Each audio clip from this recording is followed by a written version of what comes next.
नमस्कार, स्वागत है आपका बीटीवी न्यूज में। आपके साथ मैं हूं सना और आइए खबरों की शुरुआत से पहले एक नजर डाल लेते हैं हेडलाइंस पर। झारखंड के राज्यपाल रमेश बैस का हुआ जबलपुर आगमन। केंद्रीय राज्य मंत्री प्रहलाद पटेल ने किया अगवानी। रेल आईजी ने किया एसआरपी कार्यालय का निरीक्षण। लंबित अपराधों की समीक्षा कर यात्री सुरक्षा को सुदृढ़ बनाने के दिए निर्देश।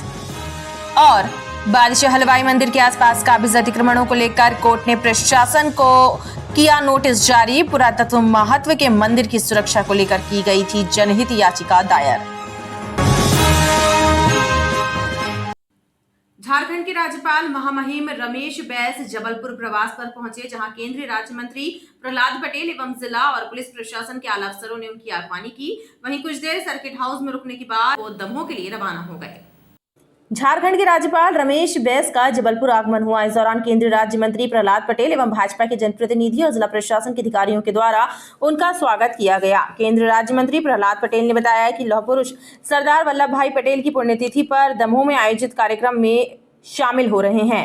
सरदार पटेल जी की पुण्यतिथि पर मैं महामहिम राज्यपाल झारखंड आदरणीय रमेश बैस जी का हृदय से स्वागत और अभिनंदन करता हूँ कि उन्हें समय निकालकर आज दमोह के लिए स्वीकृति प्रदान की है और मैं मानता हूं कि ये हमारे लिए एक यादगार।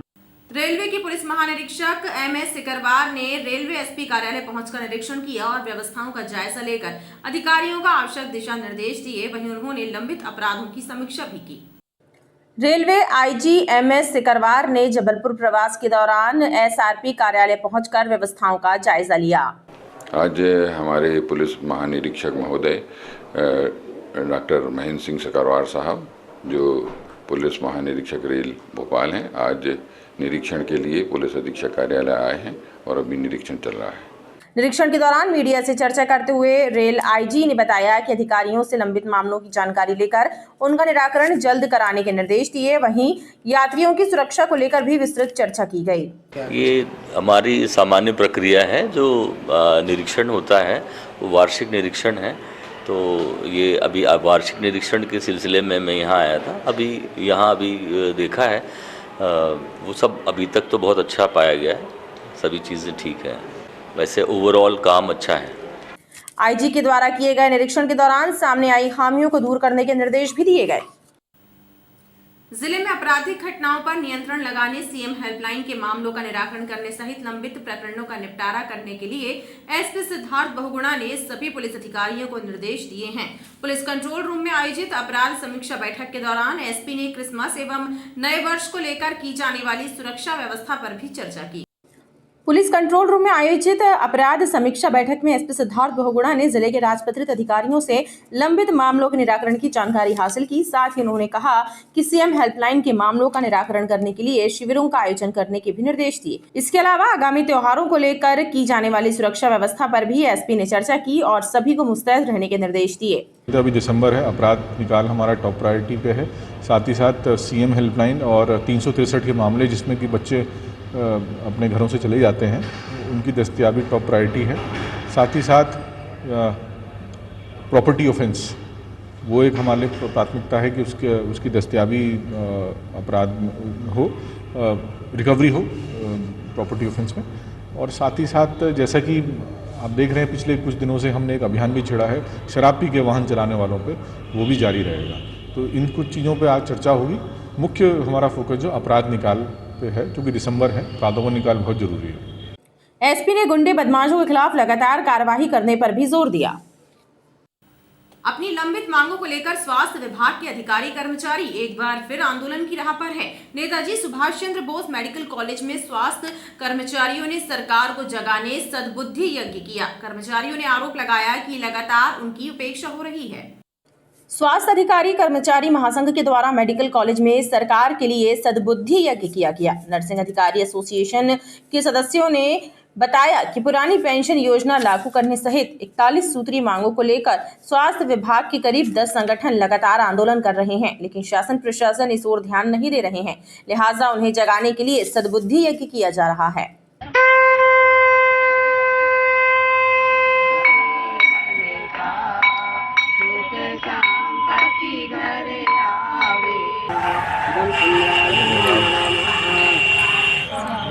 इंद्राय स्वाहा बृहस्पति स्वाहा शुक्राय। ये हमने शासन प्रशासन को अपनी मांगों को लेकर के जगाने के लिए सद्बुद्धि यज्ञ किया है। हमारी मेन मांग है कि हमें सेकंड ग्रेड का पदनाम दिया गया है, लेकिन उसका वेतन लाभ अभी तक नहीं दिया गया, वो हमें दिया जाए। 3-4 इंक्रीमेंट जो ग्वालियर और रीवा में दिया जा रहा है उसी भांति हमें दिया जाए, और नाइट अलाउंस डॉक्टर को दिया जाता है वो भी हमें प्राप्त हो, और साथ में हम ओल्ड पेंशन भी चाहते हैं।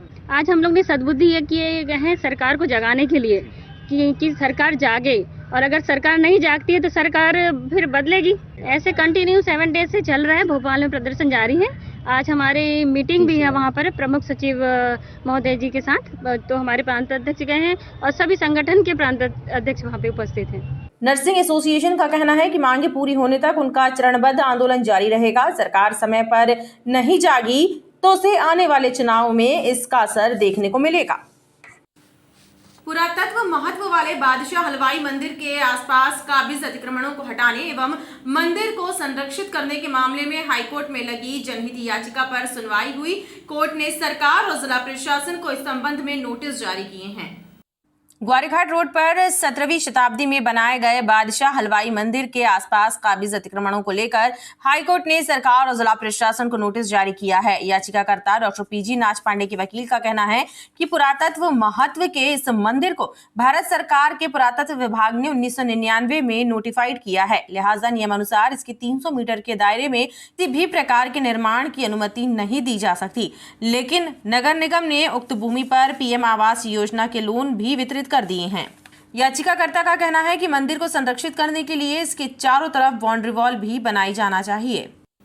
बरगी विधानसभा अंतर्गत आने वाले ग्राम झालौन में चल रहे रेत के अवैध उत्खनन की शिकायत ग्रामीणों ने जिला प्रशासन से की है। शिकायतकर्ताओं का आरोप है कि रेत माफिया और खनिज विभाग के कुछ अधिकारियों की मिलीभगत से अवैध उत्खनन का गोरख धंधा चल रहा है। बरगी विधानसभा के अंतर्गत आने वाले ग्राम झालौन में सक्रिय रेत माफियाओं पर अंकुश लगाने की मांग को लेकर ग्रामीणों ने जिला प्रशासन को एक शिकायत पत्र सौंपा है। शिकायतकर्ताओं का आरोप है कि खनिज विभाग और रेत माफियाओं की साठगांठ के कारण अवैध उत्खनन जोरों पर है और कई बार शिकायत देने के बाद भी कोई कार्यवाही नहीं हुई है। आज हमने शिकायत की है कि जो झलौन गांव में रेत उत्खनन का काम चल रहा है, वो रात में वो रेत उत्खनन कर रहे हैं और दिन में भी, जिसमें शासन प्रशासन दोनों को जानकारी है, पर दोनों लोग पूरे बरगी विधानसभा में अवैध रेत का कारोबार किया जा रहा है। और मुझे तो लगता है इसमें शासन प्रशासन दोनों की मिलीभगत है और दोनों का इसमें कमीशन भी है, क्योंकि कमीशन होने से एक दूसरे किसी के ऊपर टिप्पणियां नहीं कर रहे हैं। मैं चाहता हूं कि यहाँ का जो झलौन गाँव का रेत उत्खनन का मामला है वहाँ पर दबस दी जाए और जो रेत माफिया है उनको पकड़ा जाए। वहीं प्रशासनिक अधिकारियों ने इस मामले में उचित कार्यवाही करने का आश्वासन दिया है। मालगोदाम चौक पर एसपी ऑफिस के सामने बीच सड़क पर खोद कर गड्ढा छोड़ दिया गया। ये गड्ढा हादसों का सबब बन रहा है। नगर निगम के जल विभाग ने पाइपलाइन सुधार कार्य के लिए गड्ढा किया था, जो महीने भर बाद भी ज्यों का त्यों बना हुआ है। नगर निगम के जल विभाग की कार्यशैली जनता के लिए मुसीबत का सबब बनी हुई है। एसपी ऑफिस के सामने बीच सड़क पर खोदा गया गड्ढा हादसों का सबब बन रहा है। पाइपलाइन सुधारने के लिए खोदा गया गड्ढा महीने भर बाद भी नहीं बना। सड़क रिस्टोरेशन का काम नहीं किया गया। नगर निगम के अधिकारियों को शायद यहाँ किसी बड़ी दुर्घटना का इंतजार है। ये एसपी कार्यालय है, हाईकोर्ट का चौराहा है। यहाँ से हाईकोर्ट आने जाने वाले लोगों का यातायात लगा रहता है 24 आवर्स। यहीं पर आपके रेलवे का स्टेशन है, जो कि बड़ी स्टेशन है, जहाँ पे यातायात है। ऐसी जगह पर नगर निगम द्वारा जो जल के निकासी के लिए जो गड्ढा खोद दिया गया है, ये उचित नहीं है। ये एक बड़ी हादसा की जड़ है। यहाँ पे किसी बड़ा हादसा हो सकता है। मैं नगर निगम महापौर जी से और नगर निगम आयुक्त महोदय से अपील करता हूँ कि इसको, जैसा कि इसको खोदा गया, तत्काल प्रभाव से इसको बंद कर दिया जाए, ताकि किसी प्रकार की कोई दुर्घटना ना हो सके। क्योंकि यदि ऐसे खोद के 3 से 4 दिन हो गए गड्ढे को खोदे, मैं यहाँ से लगातार निकलता हूँ, बार बार देखता हूँ, यहाँ हादसा होने की किसी संभावना बनी रहती है, क्योंकि यातायात यहाँ पे बड़ी तेज़ी से रहता है, ट्रैफिक रहता है। तो मैं चाहता हूँ कि जल्द से जल्द इस गड्ढे को पूरा जाए। खास बात यह है कि इस मेन रोड से कई आला अफसरों का आवागमन होता है, बावजूद इसके समस्याएं ज्यों की त्यों बनी हुई हैं। 66वीं राज्य स्तरीय शालाएं खेलकूद स्पर्धा में प्रदेश के विभिन्न संभागों से आए खिलाड़ियों का उत्साह देखते ही बन रहा है। क्रिकेट प्रतियोगिता में जबलपुर और इंदौर के बीच सेमीफाइनल मैच खेला गया।